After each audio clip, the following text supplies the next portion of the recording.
듣는다는 말은 여러분의 고막을, 귀에 있는 고막을 때려서 내 고막에 뭐가 들린다, 그러면 믿음이 생긴다는 걸까요? 그 뜻은 아닙니다. 우리가 주여라고 하면 자동적으로 천국 가는 게 아니듯이 우리의 귓고막을 누가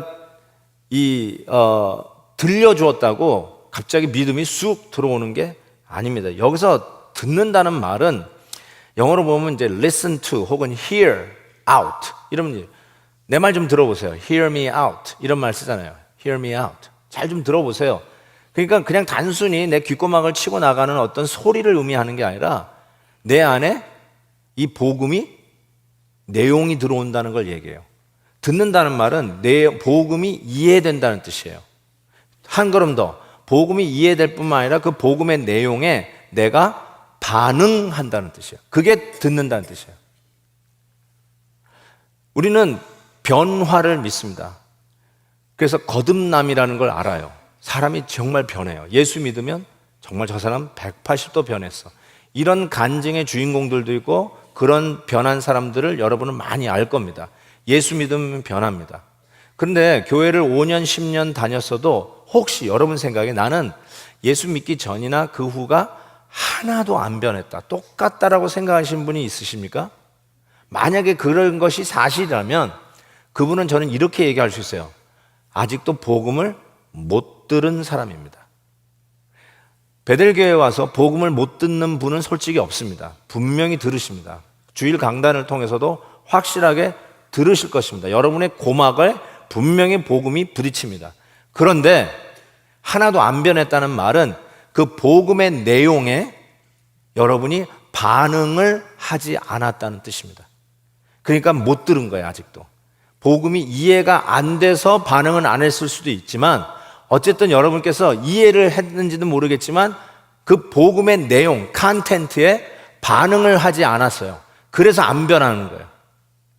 여러분, 누군가가 여러분에게 심부름을 해주고 라이드가 필요할 때 운전을 해주면서 데려다 줬어요. 그러면 고마워서라도 여러분이 대접을 하고 싶고 그 사람을 대하는 여러분의 말투나 얼굴빛이 바뀌어요.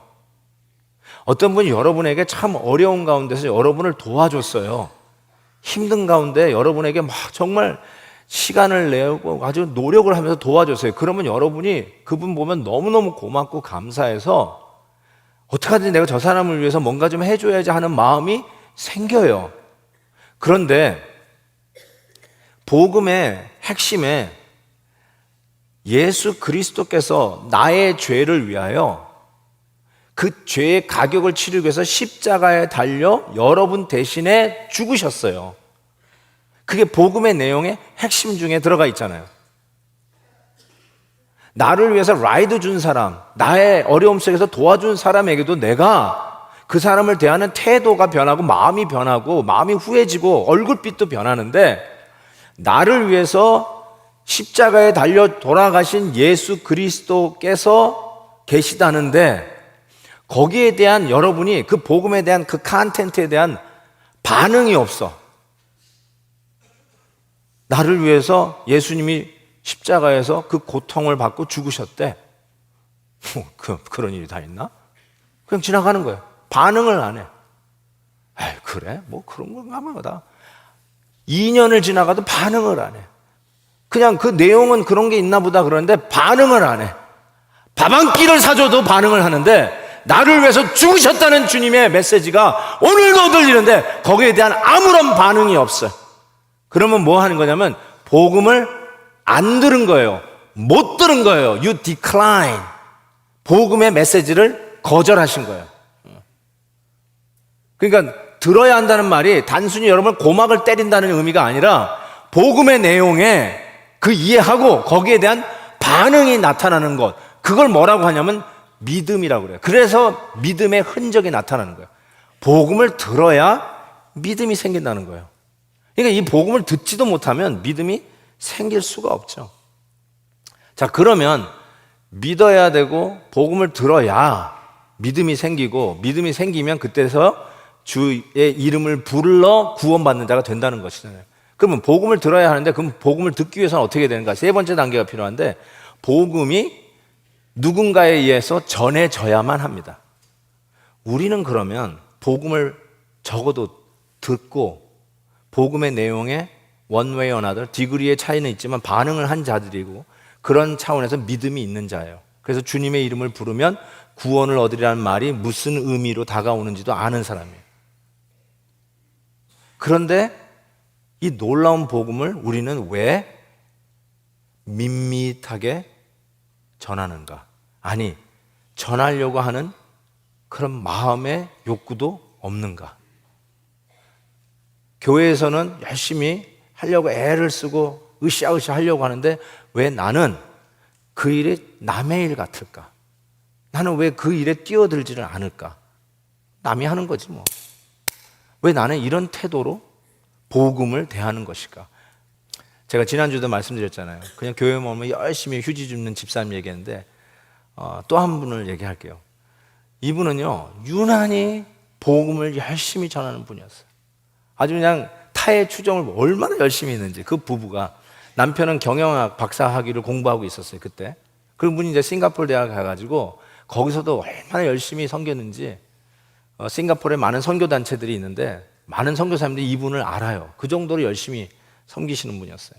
그리고 나중에는 이제 한동대학 교수로 갔어요. 그리고 이제 연락이 끊겼는데, 이분이 드디어 책을 썼네요.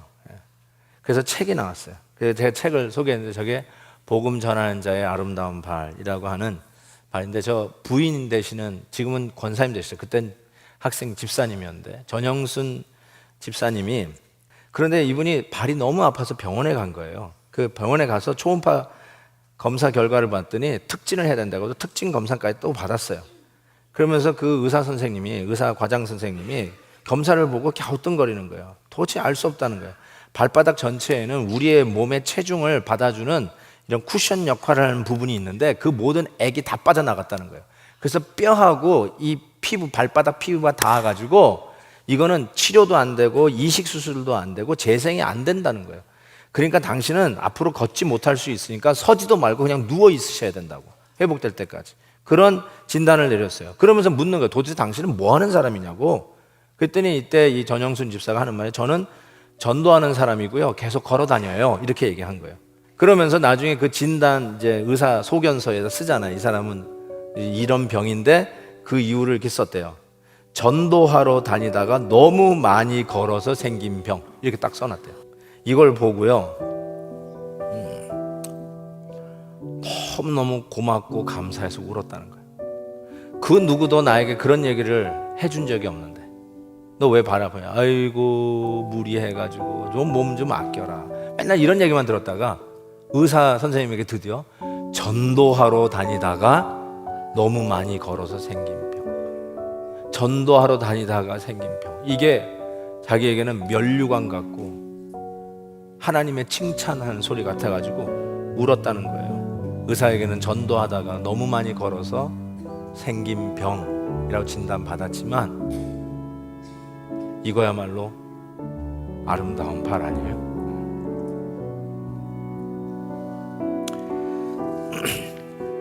여러분, 도전합니다. 누구든지 그의 이름을 부르는 자는 구원을 얻으리라. 고전에 믿지 아니하면 어떻게 부르겠습니까? 듣지 않으면 어떻게 믿겠습니까? 전파하지 않으면 어떻게 들을 수 있습니까? 보내주지 아니하시면 어떻게 전파하겠습니까?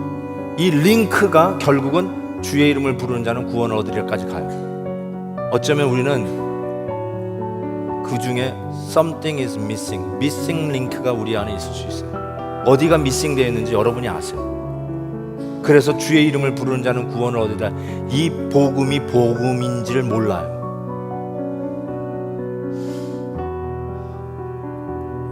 얼바인 지역에 있는 많은 분들이 있는데요, 한인들이 2만여 명 산다고 하는 곳이 이 지역입니다. 이곳에서 10년, 20년 살다가 그분이 하나님의 심판대 앞에 섰어요. 근데 그분이 얘기하기를 한 번도 복음을 들어보지 못했다고 얘기하면 얼바인에 그 좋은 베델교회가 있는데 네가 복음을 한 번도 못 들었느냐? 네 피값을 누구에게 찾겠습니까?